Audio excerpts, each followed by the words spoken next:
आपण आज सेकंड टॉपिकला सुरुवात करतोय, ज्या टॉपिकचं नाव आहे सोल्युशन्स. ते डेफिनेशन जर का सोल्युशनची करायची असेल तर डेफिनेशन कशी करता येईल?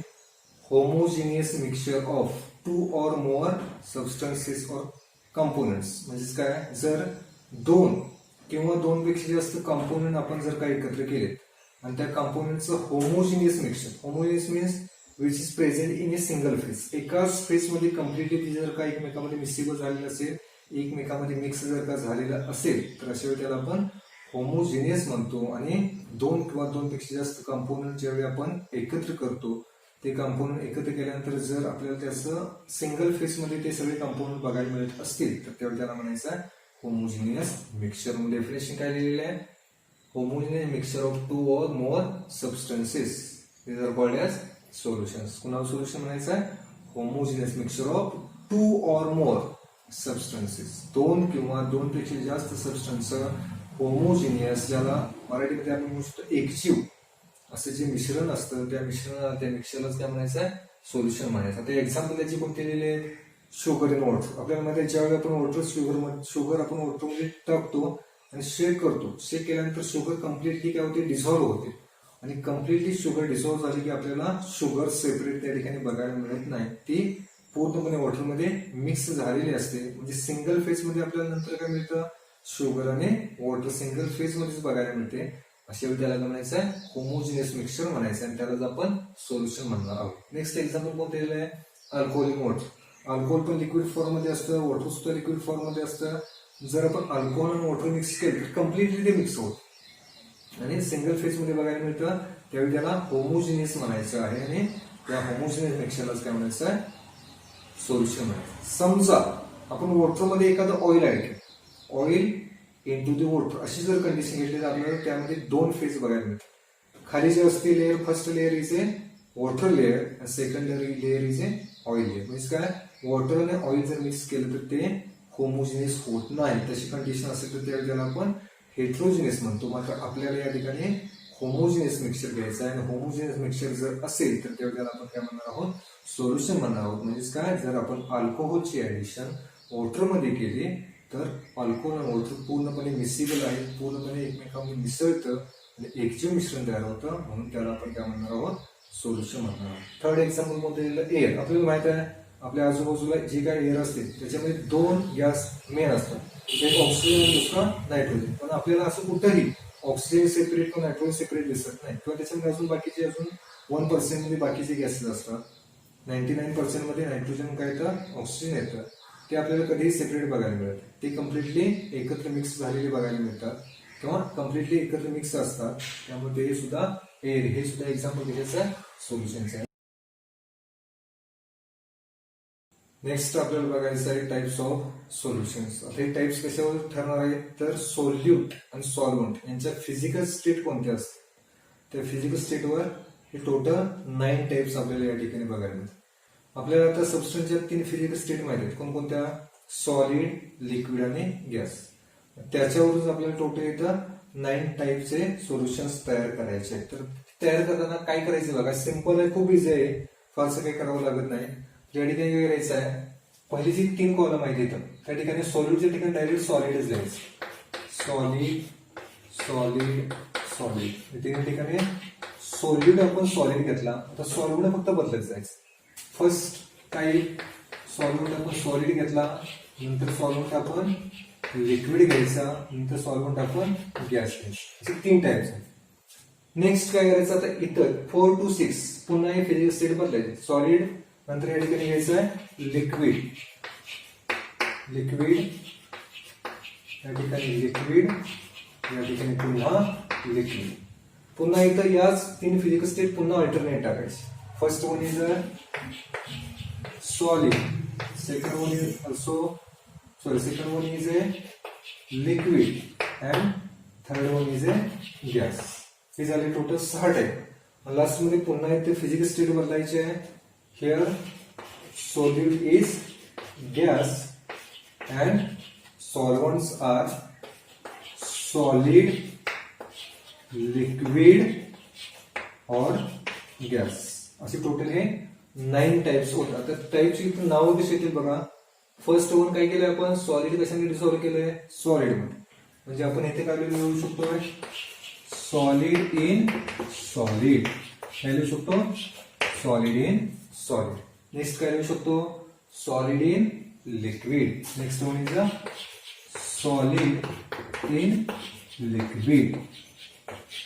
थर्ड वन काय लिहू शकतो, solid in gas. Third type is a solid in gas. आता या ठिकाणी सॉलिड आपला चेंज झाला, सॉलिडचा सॉलिड झाला liquid, liquid is dissolve into a solid, therefore type of solution is liquid in solid. Next type is a liquid in liquid. Next काय येईल, liquid in liquid. Next one काय येईल, liquid in gas. Liquid in gas. Next कोणतं येईल, gas in solid. Gas in solid. Next one काय येईल, gas in liquid. Next type gas in liquid. Last type is A gas in gas. Last type gas in gas. आता आपल्याला याचे example बघायचे, easy आहेत example. या ठिकाणी आपल्याला काय करायचं आहे, solute as well as solvent both are solid. म्हणजे दोन्ही सुद्धा ज्यावेळी आपण सॉलिड घेणार त्यावेळेस आपल्याला जर एक्झाम्पल घ्यायचं असेल तर एक्झाम्पल्स आर अलॉईज. आपल्याला माहित आहे ज्यावेळी आपण मिश्र धातू वगैरे बनवतो तेव्हा दोन मेटल्स आपण कंबाईन करतो, आणि दोन मेटल्स म्हणजेच काय, ते सॉलिड फॉर्म मध्ये असतात, त्यालाच आपण अलॉय म्हणतो किंवा मिश्र धातू म्हणतो. म्हणजेच काय, alloys are the example of solid in solid. Next कोणता आहे, सॉलिड इन लिक्विड. आपण शुगर वॉटरमध्ये डिसॉल्व्ह करू शकतोय, सॉल्ट वॉटरमध्ये डिसॉल्व्ह करू शकतोय. म्हणजे ते एक्झाम्पल आपण या ठिकाणी लिहू शकतो, सॉलिड इन लिक्विड. मीन्स काय, शुगर इन वॉटर. शुगर आपण वॉटरमध्ये डिसॉल्व्ह केलं तर आपलं हे सेकंड एक्झाम्पल होतं. Third one, solid in gas. आपल्यामध्ये कॅम्फर, कापूर काय करतो, त्याचं सब्लिमेशन होतं, कापूर एअर मध्ये निघून जातो. किंवा आयोडीनचं सुद्धा सब्लिमेशन होतं. Sublimation means which is solid is directly converted into gas. जर का स्थायूचं डायरेक्ट रूपांतर गॅसमध्ये होत असेल तर त्यावेळी त्याला सब्लिमेशन म्हणतात. अशा प्रकारे आयोडीन असेल किंवा कॅम्फर म्हणजे कापूर असेल तर ते डायरेक्ट एअर मध्ये मिक्स होतं. म्हणजे आपण या ठिकाणी लिहू शकतोय I2 इन एअर. हवेमध्ये वेपर फॉर्म मध्ये निघून गेलेलं आयोडीन. नेक्स्ट कोणता आहे, लिक्विड इन सॉलिड. या ठिकाणी आपण एक्झाम्पल लिहू शकतो ॲमलगम. ॲमलगमचा अर्थ काय, ॲमलगम म्हणजे अशा प्रकारचं अलॉय असतं ज्या अलॉयमध्ये कंपल्सरी मर्क्युरी असतो. आपल्याला माहित आहे मर्क्युरी हा लिक्विड मध्ये आहे, आणि मर्क्युरीचं जेव्हा कॉम्बिनेशन एखाद्या दुसऱ्या मेटल बरोबर होतं तेव्हा त्याला ॲमलगम म्हटलं जातं. म्हणजे मर्क्युरीची फिजिकल स्टेट लिक्विड, अन्य जे काही बाकीचे जे मेटल आहेत ते कशामध्ये असतात, सॉलिड मध्ये असतात. याचा अर्थ काय, लिक्विड मध्ये मर्क्युरी आहे, सॉलिड मध्ये मेटल आहे. याचा अर्थ काय, हे काय झालं, लिक्विड इन सॉलिड. एक्झाम्पल कोणतं, ॲमलगम. पुन्हा एकदा ॲमलगम समजून घ्या. ॲमलगम हे अशा प्रकारचं अलॉय असतं, अशा प्रकारचा मिश्र धातू असतो ज्याच्यामध्ये मर्क्युरी कंपल्सरी असणार आहे, त्याच्या जोडीला दुसरं कोणतंही मेटल म्हणजे झिंक असू शकतं, सोडियम असू शकतं, कॉपर असू शकतं. अशा प्रत्येक अलॉयला काय म्हणायचं, ॲमलगम म्हणायचं. म्हणून लिक्विड इन सॉलिड साठी एक्झाम्पल कोणतं आलं, ॲमलगम. नेक्स्ट काय करायचं आपल्याला, लिक्विड इन लिक्विड. मग अशा आपण डेफिनेशनच्या वेळी, सोल्युशनच्या डेफिनेशनच्या वेळी घेतलेलं, त्या ठिकाणी आपण काय म्हणू शकतो, अल्कोहोल. मग कोणता इथेनॉल वगैरे चालू, अल्कोहोल इन वॉटर. जर आपण एखादा अल्कोहोल, इथेनॉल, मिथेनॉल असे अल्कोहोल जर आपण वॉटरमध्ये मिक्स केले तर इथे एक्झाम्पल येते लिक्विड इन लिक्विड. नेक्स्ट कोणता आहे, लिक्विड इन गॅस. एखाद्या लिक्विडचं व्हेपोरायझेशन होऊन समजा तो गॅसमध्ये मिक्स झाला. उदाहरणार्थ समजा आपण क्लोरोफॉर्म घेतला. क्लोरोफॉर्म हा लिक्विड मध्ये असतो इन नायट्रोजन. आपल्याला माहित आहे नायट्रोजन हा गॅस मध्ये असतो. म्हणजे काय, क्लोरोफॉर्म आणि नायट्रोजन ह्या दोघांचं मिक्सचर जर आपण केलं तर ते कशाचं एक्झाम्पल येतं, लिक्विड इन गॅस. नेक्स्ट काय, गॅस इन सॉलिड. एखादा गॅस सॉलिड मध्ये, for example hydrogen gas, H2 in nickel. Reduction साठी आपण निकेल वापरतो बघा. रिडक्शन मध्ये जेव्हा आपण हायड्रोजनची ऍडिशन करत असतो तेव्हा त्याला आपण रिडक्शन म्हणतो. रिडक्शनच्या वेळी आपण निकेल हा कॅटलिस्ट वापरतो. आणि ती प्रोसेस, रिडक्शनची प्रोसेस जेव्हा निकेलच्या सरफेसला होते तेव्हा ते निकेलमध्ये हायड्रोजन ट्रॅप झालेलं असतं. म्हणजे हायड्रोजन हे गॅसमध्ये आहे आणि ते निकेलमध्ये ट्रॅप होते, याचा अर्थ काय, गॅस इन सॉलिड.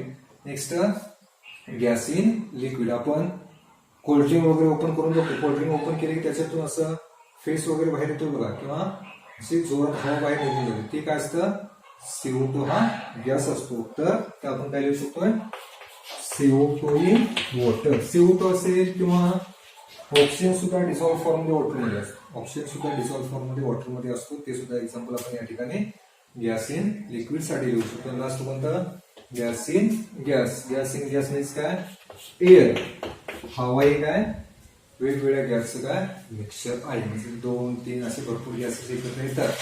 काय गॅस इन गॅसचं एक्झाम्पल कोणतं आहे, एअर आहे. अशा पद्धतीने टोटल 9 टाइप्स आहेत कशाचे, सोल्युशनचे, जे डिपेंड कशावर आहेत, सॉल्युट आणि सॉल्व्हंटच्या फिजिकल स्टेटवर डिपेंड असणारे 9 टाइप्स. कारण फिजिकल स्टेट जर का बदलल्या किंवा याच्या व्यतिरिक्त आपल्याला अजून बाकी टाइप बघायचे, त्याच्यामध्ये फिजिक्स स्टेटपेक्षा बाकीचे टर्म उपयोगात आणल्या